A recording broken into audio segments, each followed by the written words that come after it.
Welcome to MSc studio. आज हम जो है गांधी जी दक्षिण अफ्रीका के बाद जो 1915 ईस्वी में भारत पहुंचे, भारत पहुंचने के बाद उन्होंने कौन कौन सा कार्य किया, इनके विषय में हम समझेंगे। चलते हैं बिना समय गवाए हुए आगे की ओर। सबसे पहले हम देखते हैं कि 9 जनवरी 1915 ईस्वी को महात्मा गांधी भारत लौटे। प्रवासी यही कारण जो है प्रवासी भारतीय दिवस 9 जनवरी को मनाया जाता है। याद रखिएगा कि 9 जनवरी 1915 ईस्वी को जो है महात्मा गांधी भारत लौटे थे, यही कारण प्रवासी भारतीय दिवस 9 जनवरी को मनाया जाता है। दक्षिण अफ्रीका के उनके संघर्ष और उनकी सफलताओं ने उन्हें भारत में अधिक लोकप्रिय बना दिया। भारत आने पर उनका संपर्क गोपाल कृष्ण गोखले से हुआ। उन्होंने गांधी जी ने अपना राजनीतिक गुरु बनाया। मतलब कि याद रखिएगा, यदि आपसे पूछा जाए कि महात्मा गांधी के राजनीतिक गुरु कौन थे, तो वह थे गोपाल कृष्ण गोखले। चलते हैं आगे की ओर कि गोपाल कृष्ण गोखले ने ही महात्मा गांधी को कहा कि वह भारत में 1 वर्ष खुले काम के साथ, लेकिन मुंह बंद करके खुले तरीके से काम करना चाहिए। आगे आते साबरमती आश्रम की बात करें कि उसके बाद महात्मा गांधी ने 1915 ईस्वी में अहमदाबादी के केचरब क्षेत्र में सत्याग्रह आश्रम की स्थापना की थी। यह आश्रम विभिन्न आर्थिक गतिविधियों के संचालन की सुविधा को ध्यान में रखते हुए 17 जून 1917 ईस्वी को साबरमती नदी के किनारे स्थानांतरित कर दिया गया था। आगे आते हैं कि बनारस हिंदू यूनिवर्सिटी की स्थापना महामना पंडित मदन मोहन मालवीय द्वारा 1916 ईस्वी में बसंत पंचमी के दिन की गई। इसमें दरभंगा बिहार के राजा रामेश्वर सिंह ने संसाधन दान में दिए थे। गांधी जी ने इसकी ओपनिंग सेरेमनी में जो फर्स्ट स्पीच दिया, उसके जरिए लोगों को बता दिया कि वो भारत में कैसे समाज में राष्ट्रीयता चाहते हैं। आगे आते हैं कि गांधी जी की सत्याग्रह की बात करें तो सत्याग्रह एक नैतिक शक्ति है, जिसका शाब्दिक अर्थ होता है सत्य को मानकर किसी वस्तु के लिए आग्रह करना या सत्य और अहिंसा से उत्पन्न होने वाले बल। सत्याग्रह अपने ऊपर कष्ट झेल कर करता है ताकि शत्रु का हृदय परिवर्तन हो जाए।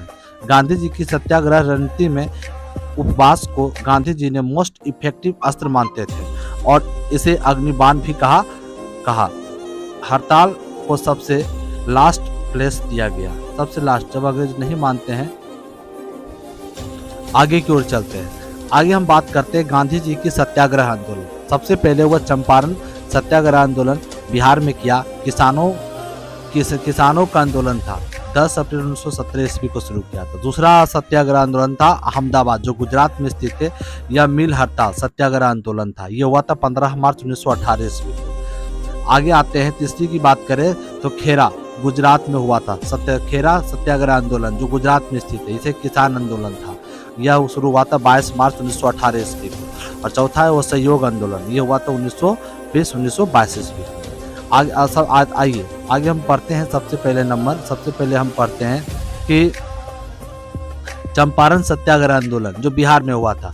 कह कि महात्मा गांधी को चंपारण आने तथा कृषकों की समस्या की जांच करने के लिए पंडित राजकुमार शुक्ल ने राजी किया था तथा चंपारण समस्या में आचार्य जेबी कृपलानी के साथ डॉक्टर राजेंद्र प्रसाद, स्थानीय वकील रामनवमी प्रसाद और शंभू शरण वर्मा, महादेव देसाई, CF नायडू, डॉक्टर अनुग्रह नारायण सिंह, राजकिशोरी प्रसाद, HS पोलाक आदि शामिल हुए थे गांधी जी के साथ।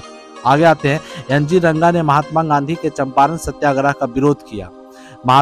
रविंद्रनाथ टैगोर ने चंपारण सत्याग्रह के दौरान उन्हें महात्मा कहा था। याद रखिएगा, महात्मा गांधी को महात्मा किसने कहा? रविंद्रनाथ टैगोर ने कहा। कब कहा? चंपारण सत्याग्रह के दौरान।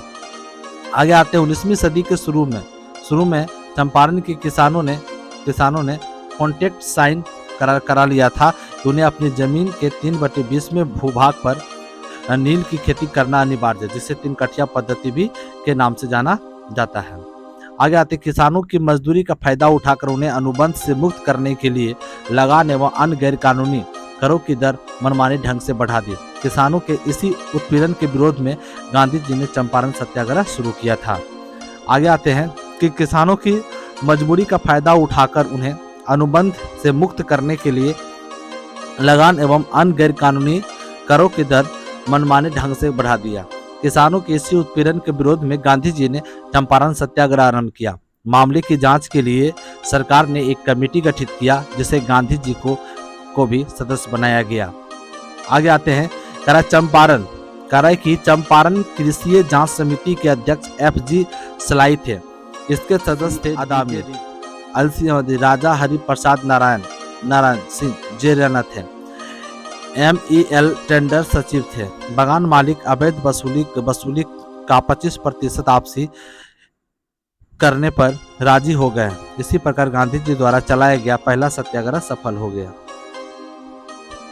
आते हैं आगे कि गांधी जी ने लोगों की आर्थिक और शैक्षिक स्थिति में सुधार के लिए 13 नवंबर 1917 ईस्वी को पूर्वी चंपारण के बहरामा लखनसेन गांव में फर्स्ट बेसिक स्कूल की स्थापना किया था।